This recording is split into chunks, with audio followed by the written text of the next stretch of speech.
De regreso con ustedes en Con Todo y Pensini por Globovisión. Bueno, tenemos la visita a Alejandro Grisanti al país. Bueno, tú estás ahorita entre Venezuela y Nueva York, ¿verdad, Alejandro? Director de Ecoanalítica. Muy buenas tardes, gracias por estar con nosotros. Buenas tardes, Pedro. Ya yo me estoy comiendo la flecha, soy uno de los venezolanos que se está regresando al país. Oye, qué bueno oír eso. De verdad que te felicito porque no mucha gente ve esas cosas, mucha gente se está yendo todavía. Yo creo que hay que comprarse las cotufas para ver el final de la película, ¿verdad? Efectivamente, y creo que estamos en lo más profundo de la crisis y de aquí lo que viene es más bien recuperación y nuevas oportunidades para los próximos 3 años. Oye, Alejandro, eso es lo mejor que me han dicho últimamente en el programa, de verdad, porque tú manejas Ecoanalítica y manejas cifras de todo tipo, cifras económicas que ni siquiera muchos de nosotros tenemos acceso. Esta semana el Sendas reveló unas indicadores de inflación terribles, donde ya el venezolano necesita 16 sueldos mínimos para solamente la canasta alimentaria. Y la inflación fue tan grande el mes pasado que la canasta alimentaria, la inflación alcanzó a la de la canasta total de todos los bienes y servicios. ¿Cómo ves tú el tema de la inflación? Porque muchos economistas que vienen para el programa dicen que si no hay un cambio drástico en las políticas económicas, que no lo ven porque cada ministro, cada persona que hace, aunque sea un toquecito que hablan del plan de la patria o que tienen que rectificar esto, bueno, lo sacan. ¿Qué opinas tú? Mira, uno de los principales problemas, Pedro, que yo creo que se ve muy claro con eso que dijiste al final, es que nosotros todavía tenemos un presidente que está dando tumbo en lugar de enderezar el rumbo. Yo creo que todos los indicadores están indicando hoy por hoy que Venezuela va por mal camino, es como si fuera un piloto donde te está diciendo un indicador que vas perdiendo altura, el otro que se está descompresionando la cabina, etcétera, y tú sigues en la misma dirección como sin hacer absolutamente nada. Fíjate que el puesto de mayor rotación, Pedro... Qué bueno ese ejemplo. Entonces, ven que se está incendiando la turbina y dicen, mire, piloto, se está encendiendo la turbina. No, eso no se puede tocar porque el que lo construyó se murió y es el mejor que ha escrito aquí en el país. Es una cosa así. Efectivamente, pero tienes todos los indicadores errados. Tienes a 7 vicepresidentes del área económica que le han venido en tan solo 3 años, que le han venido diciendo al presidente hay que hacer unificación cambiaria. No se puede financiar el déficit imprimiendo dinero. No puede, y él, sin embargo, los va cambiando y pone economistas o no, bueno, mentira. Ninguno ha sido economista. Okay. De los 7 vicepresidentes del área económica no hay uno solo que haya sido economista y a lo mejor en función de nuestro gremio ahí lo dejo para que lo piense. Pero tiene 7 vicepresidentes. Le hablaron de rectificación Giordani, Merente, Ramírez, Marcos Torres. Le habló de rectificación también, después de Marcos Torres vino Luis Sala, Pérez Abad y ahorita Farías. Tenemos 7 vicepresidentes del área económica, algunos un poco más fuertes, otros un poco menos mediáticos, pero todos han hablado de los mismos temas. No es posible tener una economía con un diferencial de cambiario tan grande, están hablando de unificación cambiaria, o han venido hablando de unificación cambiaria. No se puede mantener una economía con un déficit fiscal, con un Estado que gasta muchísimo más de lo que le ingresa y termina imprimiendo dinero y esa impresión de dinero se termina traduciendo en inflación. Y eso es un impuesto que lo pagan todos los venezolanos y a lo que más les duele ese impuesto inflacionario es a los que menos tienen, a los que están en la parte más desposeídas porque son los que más sufren la caída del poder adquisitivo que estamos viviendo en Ahora, Venezuela. tú hablas de estas 7 asesorías económicas porque no llegan a ser más que eso, porque se tratan de implementar algunos programas y no terminan de hacerlo. Fíjate, ayer teníamos a otro economista, Luis Oliveros, que decía, bueno, los motores no duraron sino 3 meses, eso es lo que parece que fuera, entonces fue una publicidad que se habló de los motores y nunca salió. Pero lo que vemos que es una ideología neoliberal, marxista, neoliberal, leninista marxista y por detrás lo que sí se ve es como un leninismo marxista. ¿Cómo definirías tú estas teorías económicas que se están aplicando en el país? Mira, Pedro, yo creo que al presidente Maduro no se le puede tildar ni de derecha ni de izquierda, es más de incompetencia, de no comprender la materia económica, de no tener un referente en el área económica. Y lo digo por lo siguiente, es bien sabido por muchos economistas que el presidente Correa de Ecuador, presidente que no puede ser considerado de derecha, presidente de izquierda, le dio una serie de recomendaciones al comienzo del gobierno en el 2013 al presidente Maduro, el cual no las acató. Si nosotros vemos el presidente Evo Morales, gran amigo del presidente Maduro, también una persona de izquierda que va contra el imperialismo, el presidente Evo Morales salió en desfile con todo su sector privado a Nueva York, a Londres, a las principales capitales financieras del mundo buscando financiamiento para su sector privado porque entiende que financiamiento, inversión trae producción, empleo, prosperidad. Y esos son los círculos virtuosos donde está la izquierda. Lo mismo hace el presidente Ortega en Nicaragua. Entonces tú tienes presidentes de izquierda que han comprendido que la economía no es un capricho, que uno no puede por capricho fijar el precio del dólar en 10 bolívares, porque la economía está, las fuerzas de la economía, las fuerzas de la oferta y la demanda hacen que eso quede de manera totalmente, que no sirva, que no lo puedas hacer. Y aquí hay un punto importante, Pedro, tú que preguntabas la cifra. Tenemos a julio 440% de inflación últimos 12 meses. Y si vemos la inflación subyacente, que es la inflación que sufren los consumidores por ir a los mercados informales de bienes, tenemos una inflación mayor al 1000%. Y aquí es muy claro, países con alta inflación están condenados a devaluar su moneda. No pueden dejar el precio de su moneda aquí y vienen todos los precios subiendo. Pero aquí tenemos 3 monedas. Bueno, hay 3 tipos de cambio. Uno que te refleja un poco más la ley de mercado, que está más de 100 veces por encima del tipo de cambio oficial de 10 bolívares por dólar, porque al final la economía busca sus mecanismos para intentar reducir las distorsiones que está viviendo. Entonces, si una economía tiene alta inflación, está condenada a devaluar. Una economía con alta inflación va a estar condenada a incrementar el precio de la gasolina. Y si este gobierno, ni que Dios lo quiera, quedarse por mucho más tiempo, va a volver a incrementar el precio de la gasolina, porque es la condena, es lo que se deriva de la inflación, que es una gran inestabilidad y, como comenté anteriormente, un empeoramiento para todos los venezolanos. Pero fíjate una cosa, que la inflación le conviene a algunos grupos venezolanos. A mí no me gusta usar este término, pero ayer lo dijo Nick Evans, que habían grupos de mafia que habían vivido dentro del chavismo y ahora con el madurismo se sentían más a gusto. Esos son los que, si hay inflación, que el dólar se dispara, el spread que hay entre un bolívar a 10, vamos a hablar del que está en 700 y no te digo el de frontera, mientras más ese spread, yo tengo acceso a 10, mira, yo con $10.000 hago $1.000.000. Bueno, efectivamente, pero ahí lo que falta entonces es un presidente que ponga control. Ahí la pregunta que queda en lo que plantea el mismo Nick Evans, entonces tenemos un presidente totalmente tomado, que no puede tomar decisiones por las diferentes mafias que están dentro del gobierno y los diferentes niveles de corrupción que están en el gobierno que no lo dejan actuar. Aquí hay un punto bien importante, Pedro, que tú que lo mencionas y que yo lo quiero decir desde el punto de vista económico y político. La mejor manera de desmontar la corrupción, el golpe más duro que uno le puede dar a la corrupción es desmontar el control de cambio. Es eliminar ese arbitraje cambiario, es eliminar que una persona decida a qué empresa y a qué sujetos se le vende a bolívares 10 y a cuáles se le vende a 700 y cuáles no le vende a ninguno de los dos y tienen que ir a un tercero. O sea, eso es una profunda fuente de corrupción. Eso es, precisamente es necesario desmontarlo para empezar a desentar el país, cosa que queremos todos los venezolanos y cosa que queremos hacer. Tú que conoces historia y economía, ¿en algún otro país se ha aplicado esta novedad? Pues yo no lo he visto, de que un general diga, vamos a nombrar a un general para cada sector, el sector papas, bueno, dicen echando el general papa, el general cebolla, el general huevos. Entonces, ¿qué va a pasar? Cuando llegue a la siembra de cebolla y se acabó porque lo tienen que cambiar por rotación agrícola, que es normal, entonces va a tener que llamar a lo que... ¿Cómo funciona eso? ¿Se ha aplicado? ¿Ha sido exitoso? Mira, aquí vemos también un gobierno que ha venido siendo tomado por las Fuerzas Armadas, ¿no?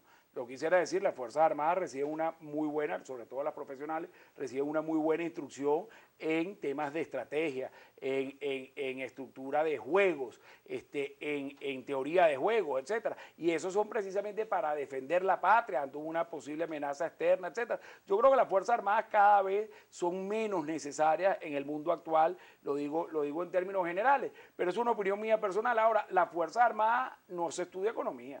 En las Fuerzas Armadas no sale ningún capitán, teniente graduado economista, no salen graduados en temas de sociales. Entonces, están en unos puestos para lo que no han sido preparados. Claro. Y yo creo que esto es fundamental. Zapatero, sus zapatos, Fuerzas Armadas para temas de defensa. Claro, lo que pasa es que están aplicando las Fuerzas Armadas porque hablan de una guerra económica, pero por ejemplo yo hablaba con uno de los representantes de FEDAGRO ayer, que es un tipo que hace su vida sembrando y empaquetando cebollas o empaquetando maíz o empaquetando semillas girasol. Y él dice, bueno, pero es que llegan las Fuerzas Armadas aquí, Guardias Nacionales, y me apuntan y yo no tengo ahorita ni semillas y que me van a obligar a hacer qué. Dice, bueno, usted se las ingenia, pero busca las semillas. Así se puede, coercitivamente se puede echar para adelante una empresa. Bueno, pero los resultados los tenemos a la vista.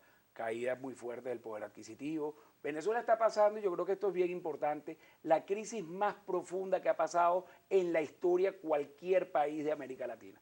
Quizás Más no en que Cuba y términos todo. inflacionarios, quizás no en términos inflacionarios, hay países que han tenido mayores Brasil, por inflaciones que ejemplo. Venezuela, Brasil, Argentina, pero en tema de contracción económica, de caída del Producto Interno Bruto, en tema de caída del poder adquisitivo, esto no es normal. O sea, la gente yo creo que tiene la memoria de lo que podía comprar en enero y lo Sí. que compra ahora, a pesar que haya podido tener 3 o 4 incrementos salariales. O sea, la caída en términos de poder adquisitivo, la destrucción del poder de compra que ha hecho este gobierno realmente no tiene precedente en ningún otro país de América Latina. Alejandro Grisanti, ¿cómo estás, Drubal?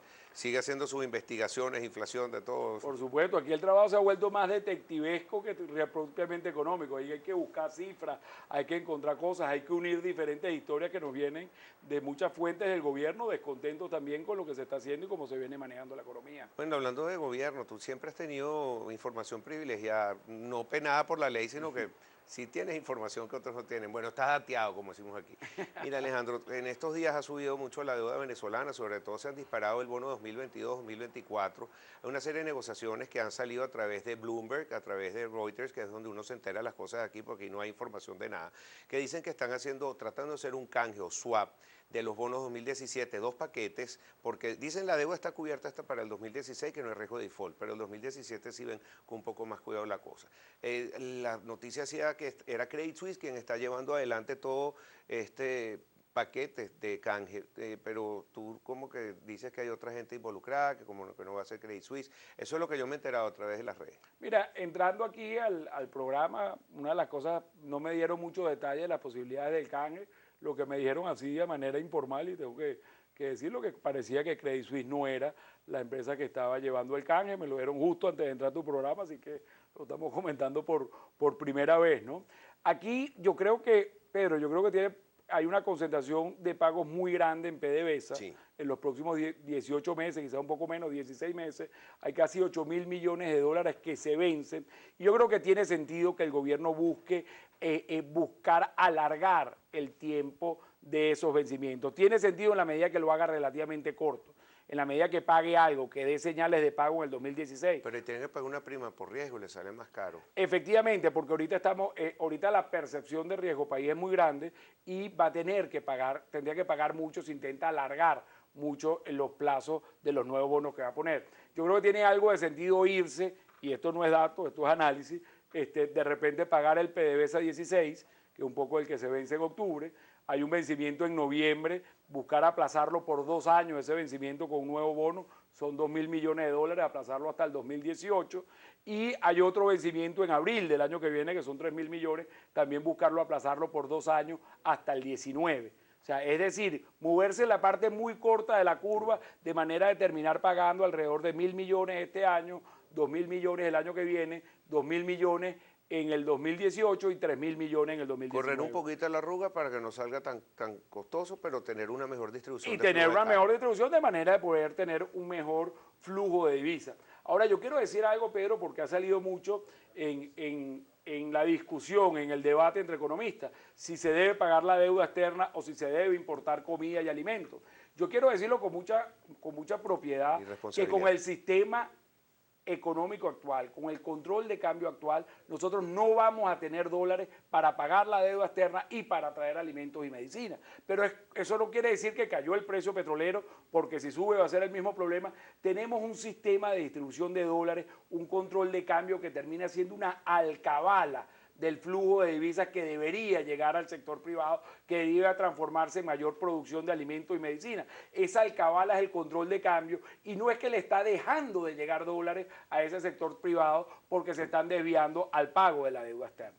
Yo creo que aquí es importante, y también lo comento, PDVSA tiene muchísima exposición a los mercados internacionales. PDVSA tiene muchísimos activos en el exterior que pueden ser sujetos a embargo en el caso de un default, de una cesación de pago. Por eso siempre me ha parecido responsable por parte del gobierno que haga el pago de la deuda externa, y lo segundo responsable, que sería un cambio cuántico en la política económica es desmantelar el control de cambio para poder hacer una distribución más eficiente de dólares y que esos dólares puedan llegar al sector productivo nacional. Estoy completamente de acuerdo contigo, aunque algunos economistas piensan que el default es lo que conviene para que la gente coma aquí. Mira todo lo que le costó a Argentina salir de esos fondos buitres y ese default que cometió. Además que dicen que Venezuela tiene pagado los del 2017, han recomprado gran parte de los bonos, que lo que tendrían es que convencer a algunos tenedores del mercado, fondos mutuales o fondos grandes que mantienen sus posiciones en bonos venezolanos para que vendan y hagan ese swap.